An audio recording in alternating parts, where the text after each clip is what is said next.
Hello mga parts, mga Mars. Welcome to my YouTube channel, Arabong Hilaw, PHKSA. Ngayon, panoorin po natin, samahan nyo ako na panoorin yung isa sa paborito kong senador ngayong 2025. Siyempre, ang nag-iisang Marcoleta lang yan na laging sinasabi nila hindi nakakasama sa survey, pero hindi ako naniniwala. Nasa mataas na ranking yan pagdating ng halalan na yan. Ang resulta niyan ay talagang nandyan. Diba? Kaya huwag tayo maniniwala sa mga survey na yan. Ito, samahan nyo ako. Panoorin natin. Ang nag-iisang Marcoleta. Pasok! Mayong gabi kaninyong tanan. Mayor and the future Congressman of the 2nd District of Zamboanga Sibugay, Jarjar Acosta. Sa akin pong mga kasamang senatorial balls na nandito ngayon, na binanggit po yung kanilang mga pangalan kanina. Sa inyo pong lahat na nagtiyaga na pumunta rito para magkita-kita naman po tayo. Kami po ay napakasaya na makita namin ang ganito karaming tao para kami po ay inyong pakinggan kung ano po ang aming mga advokasya at ano po yung aming gustong mangyari sa ating bansa. Napakahirap po kasi ng kalagayan ng ating bayan sa ngayon. Mura po ba ang bigas ngayon, mga taga Zamboanga Sibugay? Mura po ba? Mura? Yung pong gamot, mura din. Yung pagpapa-hospital, mura siguro. Mahina ang sagot, parang... yung presyo ng kuryente, murang-mura. Hindi bale, meron naman kayong ayuda di ba? Meron kayong AIX, meron kayong AKAP, meron kayong tupad.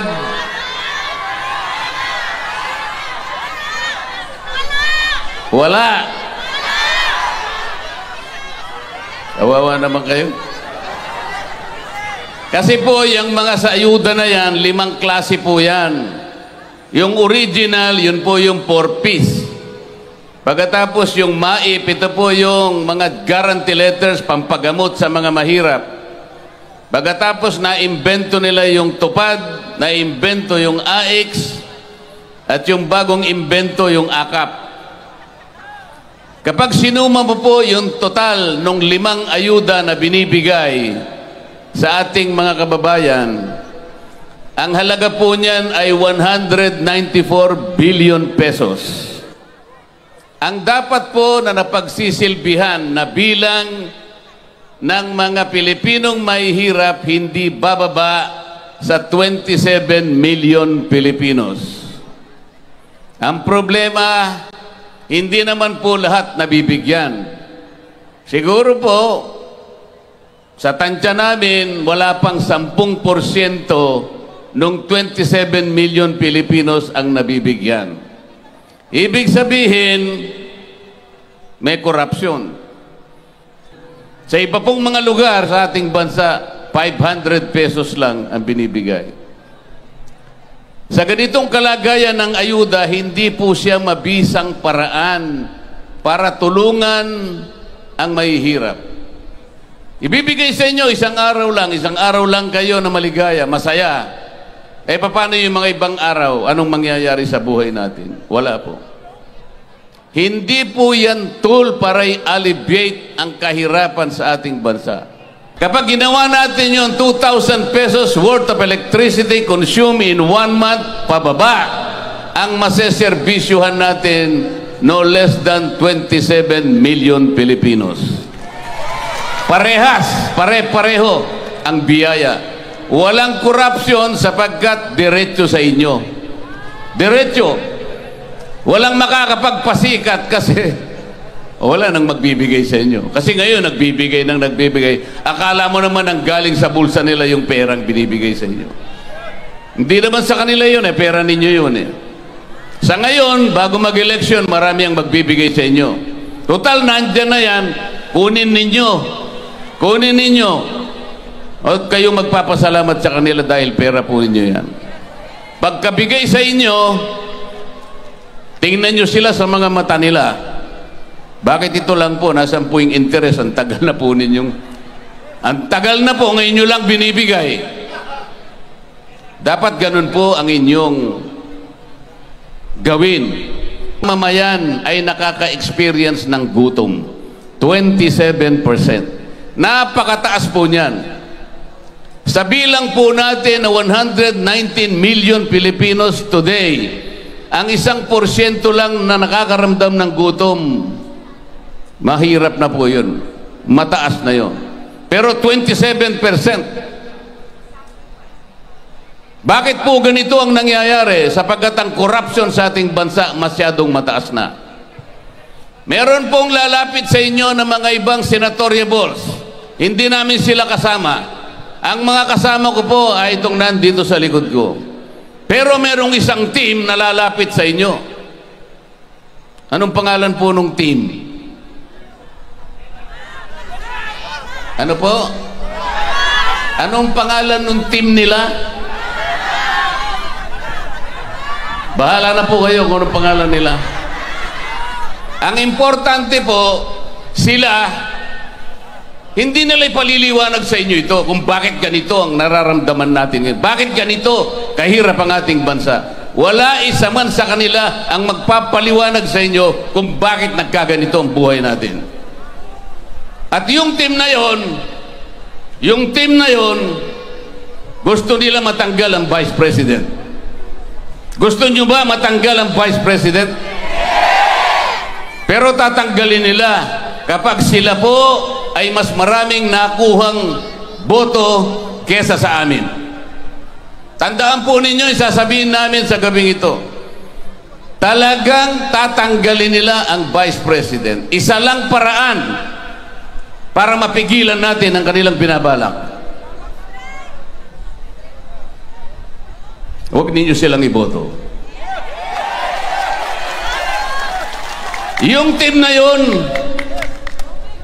ayaw na nilang makauwi si Tatay Digong dito sa ating bansa. Gusto nyo ba yun? Mahina. Gusto nyo ba yun? Pero sila gusto nila yun. Pero mayroong isang team pipigilan yung kanilang kagustuhan, PDP Laban. Ang PDP Laban lamang po ang magtatama sa maraming mali na nangyayari sa ating bansa. Nagkakawatak-watak na naman po tayo bilang isang Pilipino. Kawawa ang bansa natin. Walang isang bansa na susulong kapag ka ang mamamayan ay watak-watak. Yun ang gusto nilang mangyari. Bakit mo tatanggalin ang Vice President? Wala siyang kasalanan. Bakit mo dadakpin yung dating Pangulo? Wala siyang kasalanan. Dahil ba merong namatay? Palagay na natin may namatay nga na marami. Dahil ba doon kahatulan ang dating Pangulo at dadalhin pa sa ibang bansa? Bakit? Wala ba tayong hostisa sa ating bansa? Meron. Bakit mo hahatulan yung programa na ginawa ng dating Pangulo ng Republika sa base sa bilang ng namatay?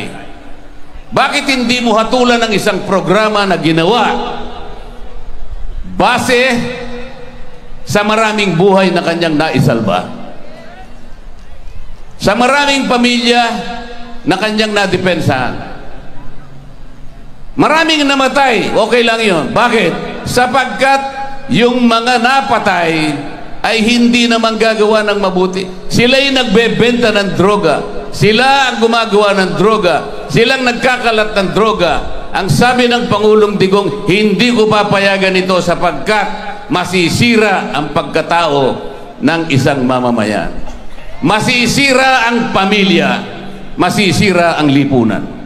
Bilang Pangulo, pananagutan niya na depensahan, proteksyonan ang kapakanan ng lahat ng Pilipino. Yun ang kanyang ginawa. At marami po ang nakinabang doon. Doon mo dapat hatulan ng programa sa bilang ng milyon-milyon na nakinabang sa programa sa ilalim ng war on drugs ni Pangulong Duterte. Hindi dahil sa merong namatay, talagang may mamamatay sapagkat mga kriminal ang kanyang kinilabanan. Lalaban at lalaban sila sapagkat hindi naman sila gumagawa ng mabuti. Ngayon, papayag ba kayo na hatulan siya? Nandun siya mag-isa ngayon. Nandun siya mag-isa. Hahatulan siya ng hukuman na hindi kinakilala ng ating bansa. Papayag ba kayo? Pero sila payag. Tingnan nyo ngayon. Tingnan nyo yung team na yon. Hindi sila kumikibo. Wala silang paliwanag. Parang walang nangyari para sa kanila. Pero sa lahat ng dako, sa lahat ng lugar na puntahan namin, nalulungkot ang napakaraming Pilipino. Merong galit sa dibdib sa nangyari sa kapwa Pilipino na naging dating Pangulo ng ating bansa. Bakit po yung ibang mga inisyuhan ng warrant of arrest? Mga leader ng ibang bansa, nauna pang inisyuhan ng warrant of arrest ng ICC. Bakit hindi na-aresto? Nauna pa yung mga yun kesa kay Pangulong Duterte. Bakit sila po ay hindi inaresto? Dahil walang isamang mamamayan ng mga bansa nila ang nagkanulo sa kanilang leader. Dito lamang nangyari, kadugo, kapwa Pilipino, naging Pangulo ng bansa, walang kasalanan, ipinagkanulo ng sariling kadugo. Dito lamang nangyari. Papayagan nyo ba yan? Talagang hindi natin papayagan. Hindi po natin papayagan. Kailangan lamang po tulungan ninyo PDP Laban. PDP Laban ang gagawa lang ng paraan para po pigilan ang lahat ng kanilang binabalak. Hindi po pwedeng matanggal ang Vice President dahil wala siyang kasalanan. Hindi pwedeng hindi umuwi ang ating Pangulo dito sa bansang ito dahil wala siyang kasalanan. Sino po ang gagawa nito? PDP Laban. Nagkakaintindihan po ba tayo? Sa gabing ito, gagawa tayo ng isang kontrata sa pagitan ninyo at ng PDP Laban. Okay lang po ba yun? Kailangan igalang po natin ang ating kasunduan. Kasunduan para sa ating bansa. Para sa katatama ng maraming mali. Para maitama natin ang lahat ng ginawa nila sa ating mamamayan. Ito po ang ating magiging kontrata sa gabing ito. Hindi ko po pinagsisihan ang pagpunta ko ngayong gabi. Napakalayo po ng Zamboanga, Sibugay. Ang sabi ng aking isang advisor, Sir, kailangan mo bang pumunta sa Zamboanga, Sibugay? Napakalayo niyan. Dito lamang sa mga probinsya sa Luzon, milyon-milyon po ang mga butante rito. Sa Zamboanga, Sibugay siguro, kukunti lang. Ano po ang sabi ko? Kahit 10 lang ang makita ko sa Zamboanga, Sibugay, pupunta pa rin ako. Ang PDP Laban po kasi, kailangang makausap ang lahat ng Pilipino. Ang PDP Laban merong isang salita. Parang sabongero. Alam po niyo yung sabongero? Huwag po niyong ipagkakamali, baka akala niyo pinupropon ko yung sabong. Hindi po. Bawal po sa akin ang sabong at hindi ako marunong magsabong. Pero yung sabongero, meron pong isang ugali. Merong isang katangian na dapat sana yun ang mataglay ng isang maglilingkod sa isang bayan, sa isang bansa. Ano po yung katangian na yun?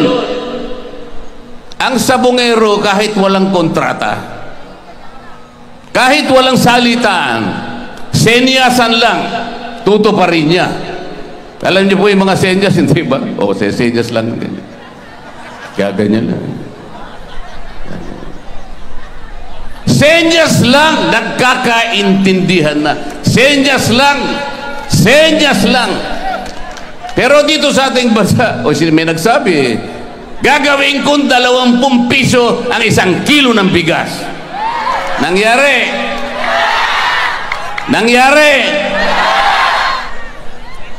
O meron pa sinabi, I will be steadfast in my resolve not to recognize the jurisdiction of the ICC. I will not help the ICC in any way and in any form. Sabi niya.